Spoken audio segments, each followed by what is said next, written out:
जिस घर में कभी गुरुजनों की, बुजुर्गों की, वृद्धों की पूजा नहीं होती और इस परिवार के मुखिया को, मर्दों को स्त्री ने जीत लिया है, वो जो कहे वही होगा। उसकी आज्ञा के बिना तो ये माता पिता को पांव भी नहीं छू सकता।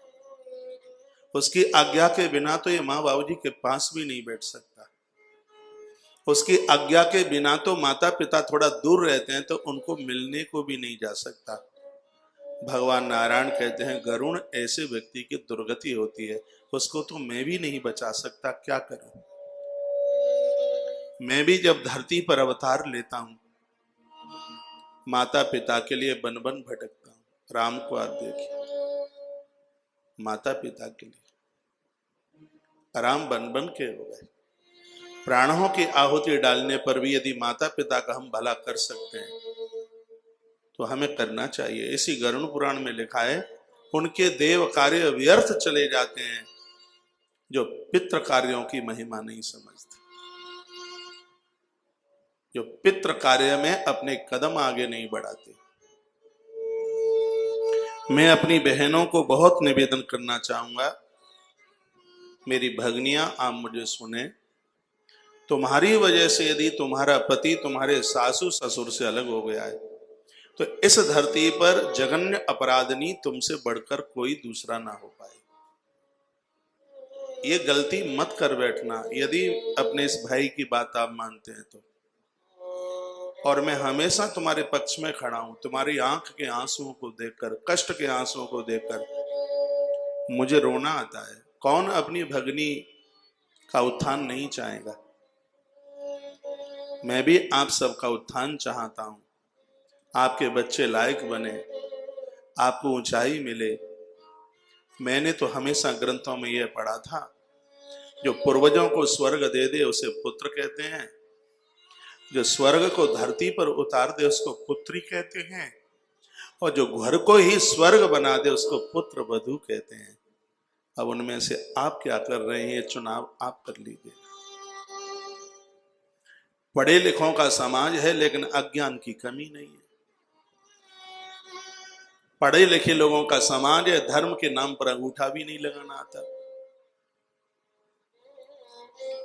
ये गलती मत कीजिए, ये तुम्हारी वंश परंपरा को झेलना पड़ेगा। प्रकृति के यहां देर है, अंधेर नहीं है। बिल्कुल सोचिए, आप अपनों से अलग तो नहीं हो गए हैं।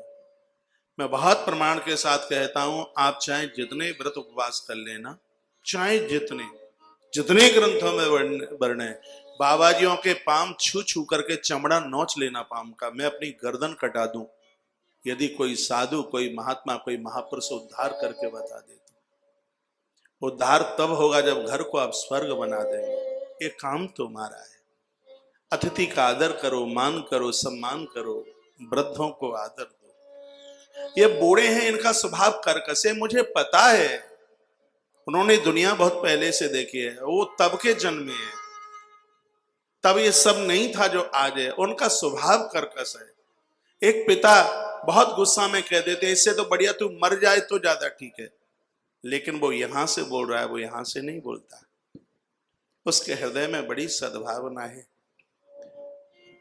वह तो उसके पुत्र के माथे में दर्द हो तो वो बेचैन हो जाता है, वो रोता है। वो पिता कभी तुम्हारा बुरा चाहेगा? वो मां तुम्हारा कभी बुरा चाहेगी? जो गीली में पड़ी पड़ी सुसकती रही, तुम्हें सूखे में सुलाया, वो क्या तुम्हारे ऊपर जादू टोना करेगी? मुझे कोई एक बहन कहती है, महाराज जी मेरी सासू इतनी खतरनाक है, मेरे पति के ऊपर जादू टोना टोटका करती है। मुझे तो लग रहा था कि जीभ कट के नीचे क्यों नहीं गिर रही है ऐसे शब्द बोलने में। जिस माँ ने जिस पुत्र को 9 मास अपने पेट में रखा, उसके मूत्र में पड़ी रही, छाती का दूध पिलाकर उसको पाल पोस करके बड़ा किया। आप बताइए, ऐसी दुनिया की कोई माँ है जो अपने बहू बेटे के ऊपर जादू टोना करे? ये भड़काऊ बातों में मत आइए। तुम्हारे अपने ही लोग तुम्हारे परिवार को उजाड़ने के लिए उन्होंने कसम खाई है। कान के कच्चे मत बनिए, मत बनिए कान के कच्चे। सन की मत बनिए, इनको पहचानिए। तुम्हारे विवाह को बहुत बरसें हो गई हैं, तुम इन्हें पहचान नहीं पा रहे हैं। मैं अपनी बूढ़ी माताओं को भी कहना चाहूंगा, अपनी बहू को पहचानिए। किसी की बातों में मत आइए, घर को स्वर्ग बनाइए। घर को भूत प्रेतों का अड्डा मत बनाइए, इसको देवालय बनाइए।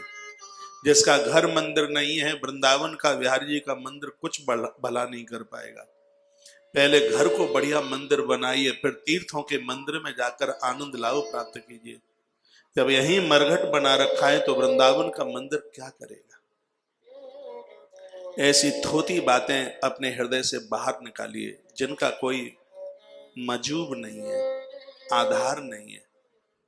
ऐसे खोटे बोल मत बोलिए। और उस दिन मैं ये समझूंगा कि 26वां वर्ष मुझे चल रहा है कथा कहते हुए।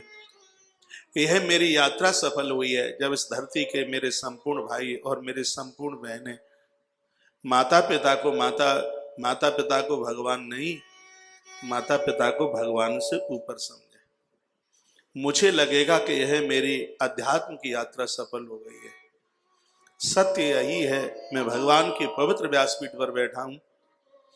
जिस दिन मैंने इस कथा को पहली बार गाया, मेरे मस्तिष्क में वो कोई ऐसा लक्ष्य नहीं था कि यह कथा मैं कोई धन कमाने के लिए या पैसा कमाने के लिए या पेट भरने के लिए, और मैंने इस कथा का कोर्स किया है कि मैंने संस्कृत पढ़ी है, कि मैंने अध्ययन किया है, ऐसा कोई किंचित मात्र 1% के लिए ऐसा कोई मतलब ही नहीं। क्योंकि जहाँ का मैं जन्मा हूँ वहाँ कोई पांडित कर्म नहीं। एक छोटा सा गांव है ब्राह्मणों का, जिसमें 50 घर हैं। पूरे गांव में 50 घर, टोटली पूरा गांव ब्राह्मणों का है। पांडित कर्म पूरे गांव में कोई करता नहीं। आसपास में 24 गांव क्षत्रियों के, ठाकुरों के, वो इतना आदर करते हैं। गांव को वो ब्रह्मपुरी कहते। ऐसे गांव का जन्म है। जिस दिन कथा आरंभ की थी, ये व्यासपीठ वर्षाने के पास राधा रानी की गोदी से दास की पहली कथा आरंभ हुई है।